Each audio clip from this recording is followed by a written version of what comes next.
itulah. Abu Hanifah hanya ada duit dalam 500 dirham saja. Beliau bagikan duit yang 500 dirham tadi itu kepada guru, kepada anak beliau. Kata beliau, Tuan Guru, aku minta maaf banyak-banyak, setakat hanya 500 dirham saja duit yang ada dengan saya. Tuan Guru tadi itu patah balik, Tuan Guru, apa yang aku lakukan? Hanya setakat mengajarkan Fatihah saja kepada anak Tuan Guru. Kata Imam Abu Hanifah, kamu tak boleh pandang sedikit Al-Quran yang kamu ajarkan. Nabi kita bersabda, khairukum, siapa? Duit, harta, jawatan? Tidak. Man ta'allama al-Qur'ana wa 'allamahu. Tapi pada saat kita diperintah oleh pemerintah yang tidak banyak tahu tentang agama, akhirnya atlet yang digaji, akhirnya artis yang dimuliakan. Coba kalau dengan senarai nujum. Jadi di Mesir ada satu buah majalah namanya An-Nujum. Jadi tiap tahun akan dipilih siapa yang akan menjadi binatang di situ. Jadi binatang-binatang, bukan bintang-bintang, binatang-binatang. Siapa? Mesti yang jadi binatang-binatang itu di kalangan atlet dengan artis. Ulama jauh di belakang. Jarang-jarang ulama yang terpilih. Setahu saya yang pernah terpilih Syekh Mutawalli Sya'rawi, Allah yarhamu, dan juga dengan Mufti Said Tantawi pun juga sudah meninggal kan. Said Tantawi itu yang pernah terpilih, itu pun karena propaganda daripada pihak-pihak tertentu. Apa yang nak kita simpulkan? Kalau pada saat Anda menjadi guru Al-Quran, kalau dibayar 1 juta sebulan pun itu masih sedikit. Kalau seandainya untuk kena duit sedikit betul, 3.000 ringgit sebulan, 10.000 ringgit sebulan, atau juga 100.000 ringgit. Kenapa? Sebab yang kita berikan itu lebih banyak. Jadi jangan sampai itu matlamat. Orang minta itu sebagai satu penghormatan. Ini Masjid Mukarramah bagi peluang dan penghormatan kepada saya secara khusus, dan kami berterima kasih sekali. Diucapkan, tidak diucapkan, direkamkan, tidak direkamkan, itu hakikat yang sebenarnya.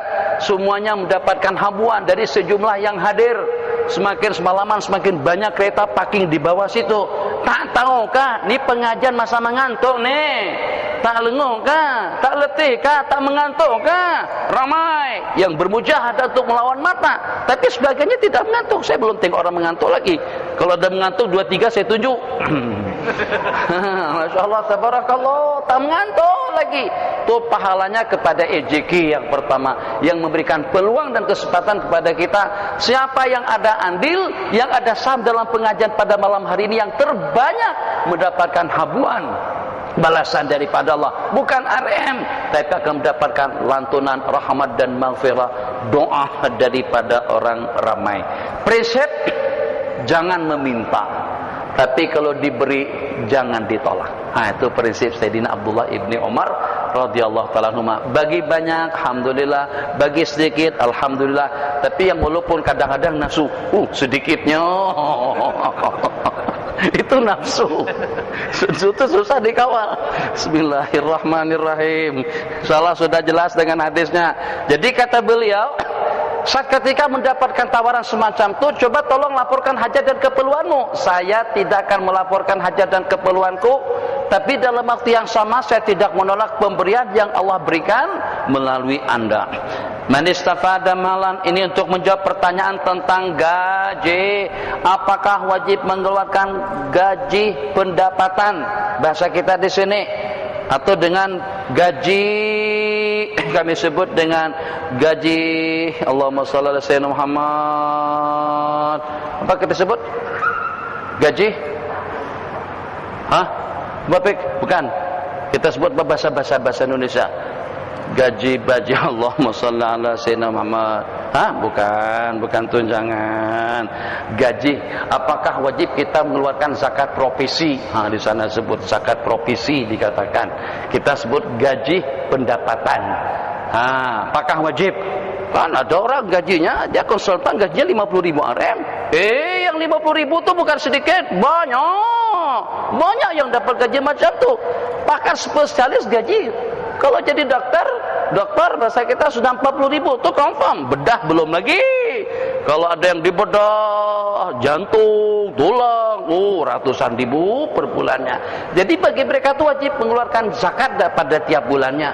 Kalau hasil kita di atas 10.000, yang 30.000, 50.000, 100.000. Ada orang satu kali tanda tangan saja 1 juta, 2 juta. Tuh putra daripada Datuk Najib berapa? Oh, banyak, masya Allah. Tak tahulah. Duit mendatangkan duit, masya Allah tabarakallah.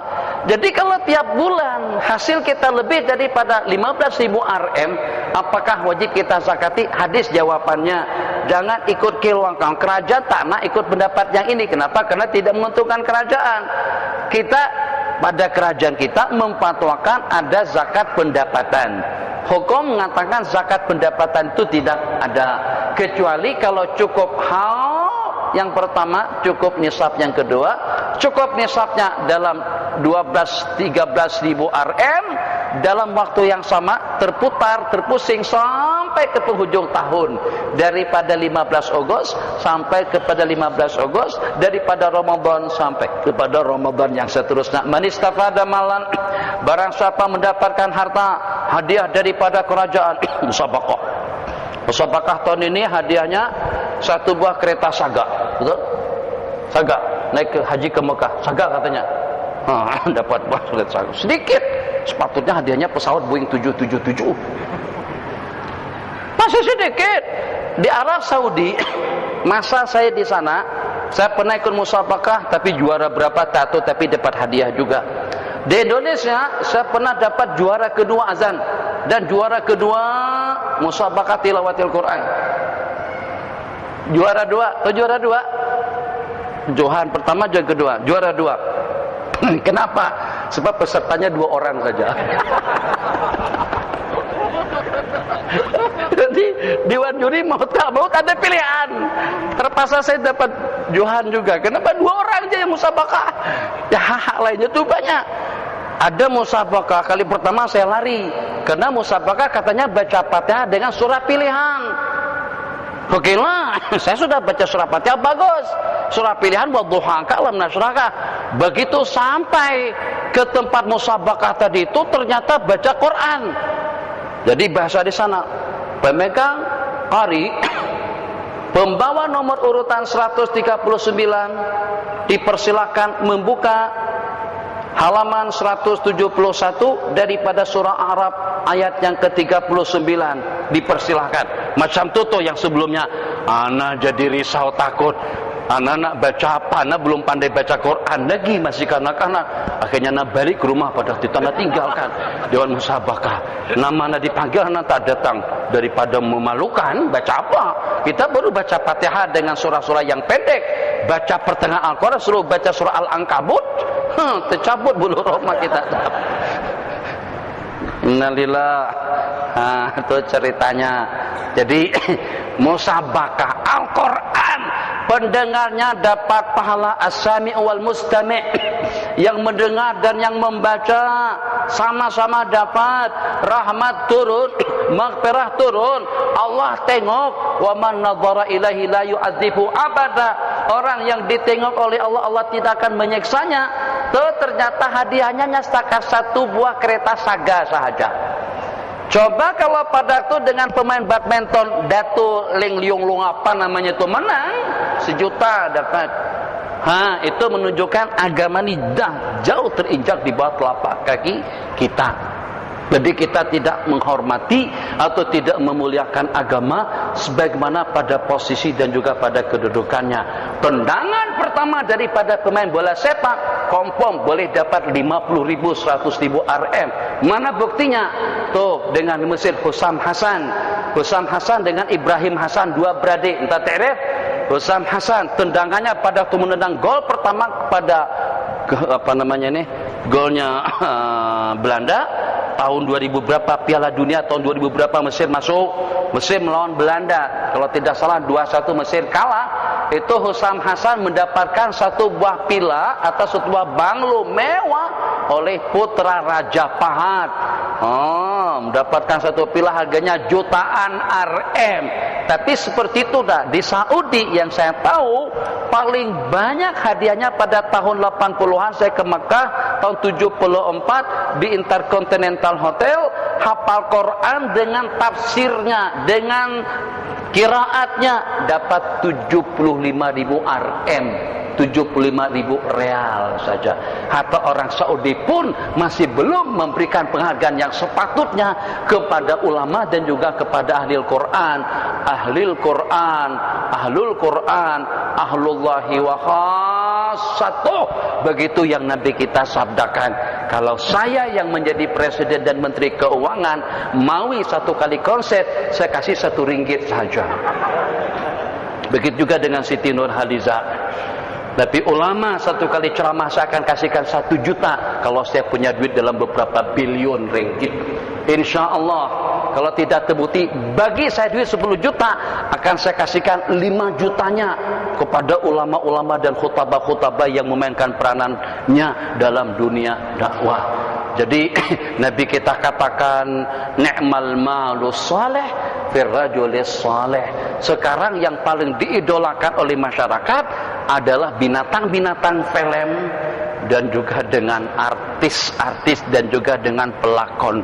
Dulu pun sampai perempuan-perempuan kalau laki-laki itu pandai menyanyi, ramai peminatnya. Kalau sekarang agak pudar.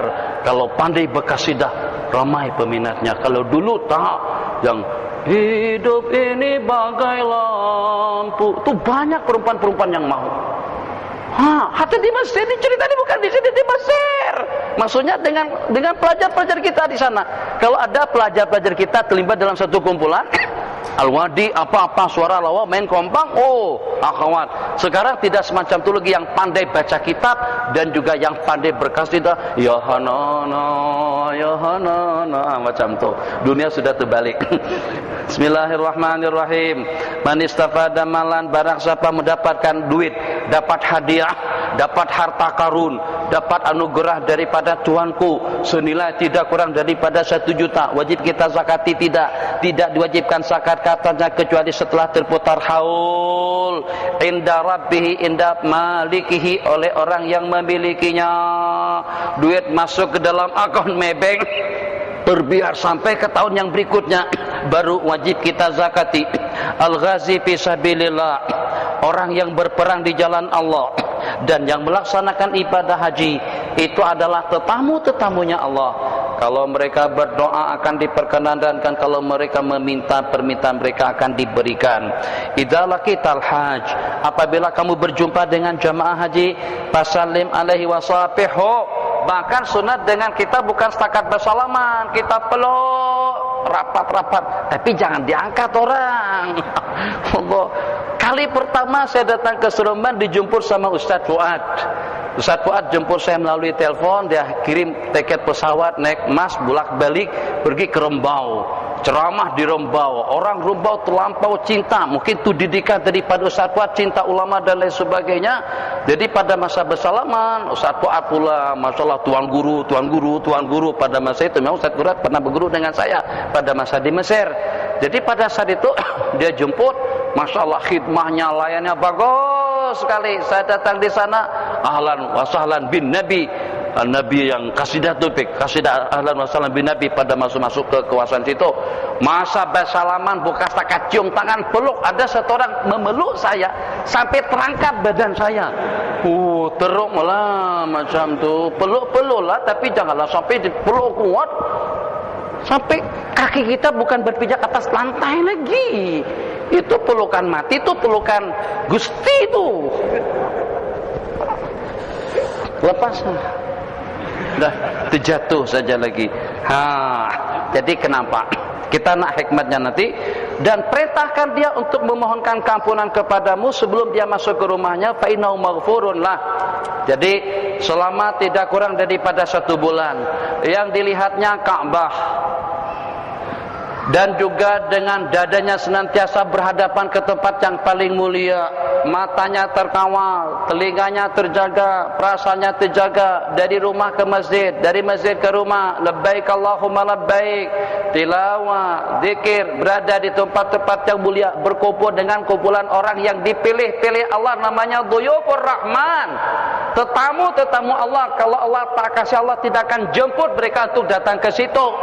Banyak orang yang punya duit tapi tidak berpulang untuk datang ke Mekah. Kenapa? Karena Allah tidak jemput, karena Allah tidak bagian taufik dan hidayah. Bukan karena faktor tidak mampu, Kalau tidak mampu ada alasan, tapi kalau mampu kenapa tidak datang? Berarti yang datang ke sana semuanya jemputan daripada Allah Jalla wa Ala. Masya Allah, tabarakallah. Ibadah sepanjang 30 hari dan juga pada saat berhadap menatap dengan baginda, Assalamualaikum ya Rasulullah, Assalamualaikum ya Habiballah, Assalamualaikum ya Sayyidal Anbiya wal Mursalin, Assalamualaikum ya Qaidal Ghurril Muhajjalin, ini ushiduka bi annani asyhadu an la ilaha illallah wa asyhadu anna Muhammadar Rasulullah, ushiduka annaka qad ballaghtar risalah wa addaital amanah. Kitab dada fi aqdasil muqaddasati aqdalil biqa', berada di tempat yang paling mulia, di mana Firraudati Syarifah, dengan lantunan salawat kita kepada baginda. 10 hari di Madinah, mungkin 30 hari di Mekah, mungkin yang walaupun dia tidak sadar berapa aulia-aulia yang ditemuinya, berapa orang-orang saleh yang ditemuinya, maka kita ingin terbelutut kebaikan orang tadi itu kepada kita. Itu hikmatnya kita salami. Sebab pembelututan handphone, pembelututan program itu dekat macam tuh. Peluk imannya, keyakinannya, kebaikannya. Nabi kita kata, minta dia memohonkan kampunan kepada kamu sebelum dia masuk ke rumah, sebab dosa kesalahannya terampuni. Bismillahirrahmanirrahim. Sallallahu ala sayyidina Muhammad. Hadis yang ke-34. Berhenti pada hadis yang ke-41 insyaallah. Tawar lagi. Khamsun minad dawabi, 5 jenis daripada binatang, laisa 'alal muhrimi fi qadhihinna junahun, tidak bersalah kalau kita membunuhnya. Yang pertama, ghurab dengan hidaah, maknanya kurang lebih burung elang.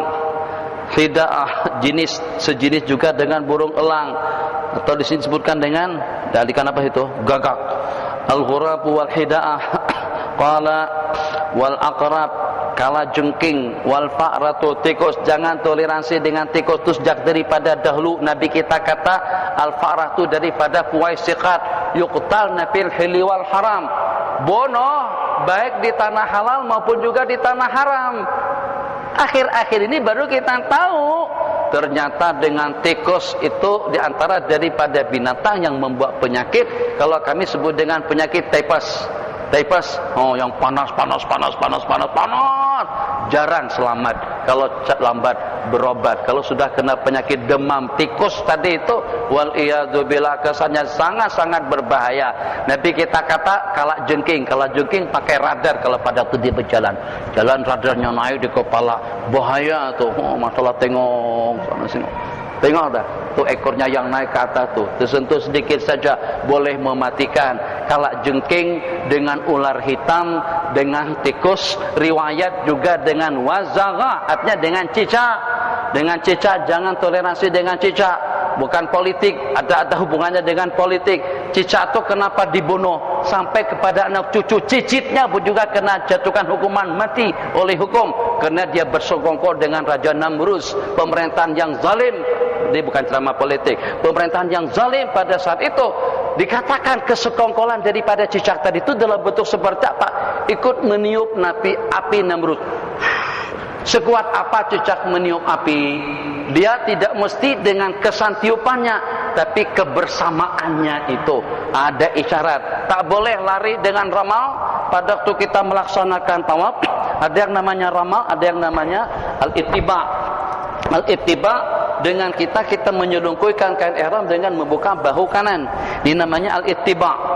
Ini hanya disunatkan pada waktu kita tauf dan sa'i. Jangan tak tahu hukum. Sejak daripada KLII dah ada begini. Apa? Ini bukan sunat naik pesawat, bukan sunat pada waktu di perjalanan. Ini sunat hanya pada waktu tauf dan sa'i saja. Kalau selepas tauf dan sa'i kita tutup kedua belah bahu kita. Pada waktu tawaf dan pada waktu sa'i dibuka. Yang kedua namanya ramal. Ramal bahasa kami sebut lari anak. Bahasa kita ini sebut dengan lari anak. Sana sebut dengan lari kecil. Sana lebut dengan subhanallah. Jadi kata ulama, kalau tak boleh kena jejal, kena ramai, maka kita gerakkan. Begitu. Seperti main tinju. Semacam itu namanya ramal. Jadi kalau tak boleh pun dengan memperdekat langkah, menggerakkan kedua bahu kita gerakkan. Itu namanya isyarat. Tak boleh mengecup dan mencium, lambaikan tangan bismillah Allahu akbar, itu namanya isyarat. Jadi si cicak tadi itu ikut meniup macam